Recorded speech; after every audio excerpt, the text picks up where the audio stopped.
Okay, now the limits of presidential power. Uh, there was a guy named Richard Neustadt who wrote a book called Presidential Power. It was basically, for Neustadt, it was supposed to be like a how-to book for President Kennedy, how to be a good president. And what Neustadt wanted to do was sort of put all of his findings and everything he'd sort of learned and studied about the presidency into a book that will basically give President Kennedy sort of an indication of what he needed to do to be an effective president. And there's actually, this happens pretty frequently, but there's actually one sentence in the book that became incredibly famous. It's probably been quoted millions of times. And it summarizes almost everything that Neustadt said in just a few short words. And this is what he said. And so just write it down, and then we'll go ahead and I'll explain it in more detail. Presidential power, he said, is the power to persuade. Presidential power is the power to persuade. Before I go on, let me sort of give you an idea of what he's talking about. If you think about it, some presidents have been extremely powerful. They've been really powerful and been able to get a lot of things done. Ronald Reagan got a lot of things done. Jimmy Carter, not so much. President Bush Sr., not so much. Franklin Roosevelt got a bunch of things done, right? The Hoover before him, not so much. Lincoln got a lot of things done. James Buchanan, Millard Fillmore, Rutherford Hayes. There's a bunch of presidents who didn't get that much done. They weren't very powerful presidents. And what's interesting is they're all working under the same Constitution. And yet some presidents are really powerful and some presidents not so much. Part of what's going on, part of the reason for this difference is because of the situations that these presidents face. Roosevelt, Reagan, Lincoln, clearly. Part of the reason is that presidents were faced with extraordinary circumstances. But it's also that the presidents sort of took for themselves certain kinds of power. And more importantly, they didn't just take them for themselves certain kinds of power, but they were able to convince other people to go along with them. They were able to convince other people to go along with them. So, for example, in the case of Roosevelt, Roosevelt couldn't have got everything done that he wanted if it wasn't for the fact that Congress was going ahead and helping him get done what he wanted done. Had they decided to go ahead and stymie him, to try and stop him from doing things, like the way they tried to stop him from getting involved in World War II, it would have been very hard for him to get things done. That's just the way it is. Presidential power is the power to persuade. Now, that's what Neustadt's talking about. And there's a reality of life that we normally would talk about in class and discussions, and this is simply the fact that the expectations that we have of our president, not just President Obama, but of all presidents, vastly exceed the powers that they have. What we expect presidents to be able to do and what presidents have power to do are completely different. For example, when the economy goes bad, what do? We blame the president. Can the president change the economy? No, of course not. When the economy goes good, we credit him for it. Can a president make the economy suddenly go good? No, of course not. We want our presidents to be able to stop pollution, increase unemployment, end wars, end them quickly, win them quickly, stop all kinds of things. But the things that we want our presidents to do, they just can't do. They just don't have the power. But when presidents want to get things done, they have to depend on others to get them done.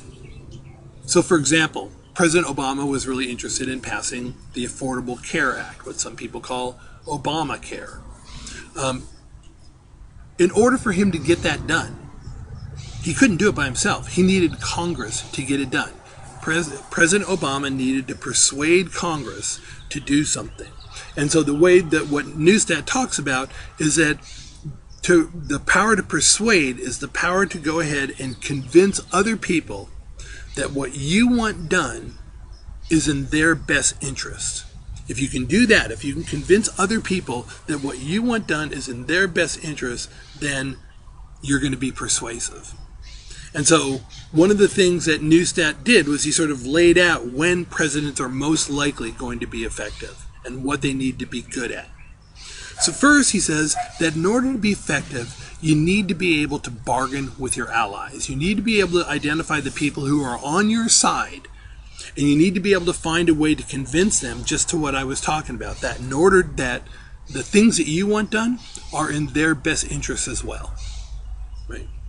But you also need to be able to deal with your adversaries. You need to be able to do things in a way that you don't piss them off too much and give them too much power. You need to put yourself in a position where you never claim that you can do something that your adversaries can stop you from doing. So, for example, what we were talking about before, President Obama made a classic mistake that Neustadt warned about when he went ahead and he issued an executive order that said, in a year we're going to close down Gitmo. Congress had the ability to go ahead and stop him. And so, and they did. And Neustadt would say, you never go ahead and you never say that you can do something that you can't back up. You need to go ahead and make sure that you can get it done before you go ahead and issue like an executive order. And so in that case, he didn't do a very good job of dealing with his adversaries. Probably what he should have done is before he issued that executive order, he should have spoken with some people to see if he had the votes to go ahead and get that done, or spoke to the people in the Defense Department, or done something. But you need to be able to deal with your adversaries effectively. And then lastly, he said you need to be able to choose your priorities. That a president can't come in and try and accomplish everything at one time. You know, I'm going to fix the economy. I'm going to end global warming. I'm gonna, increase education. I'm gonna go ahead and increase spending on infrastructure. I'm gonna regulate the banks. I'm gonna do all this stuff all at one time.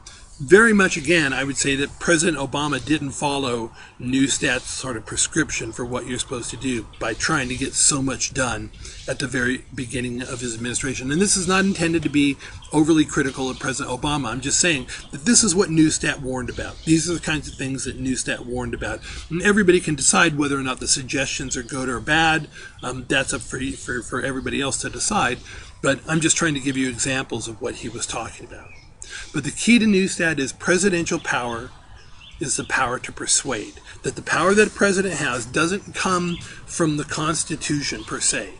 The Constitution is basically the Constitution has been the same for all presidents. And one of the things that we've talked about is that presidential power has just grown and grown and grown. And large part is because of structural circumstances, things that have changed in the world that have sort of forced the federal government to get more involved. But there's another part of it that is like this intangible thing. It's about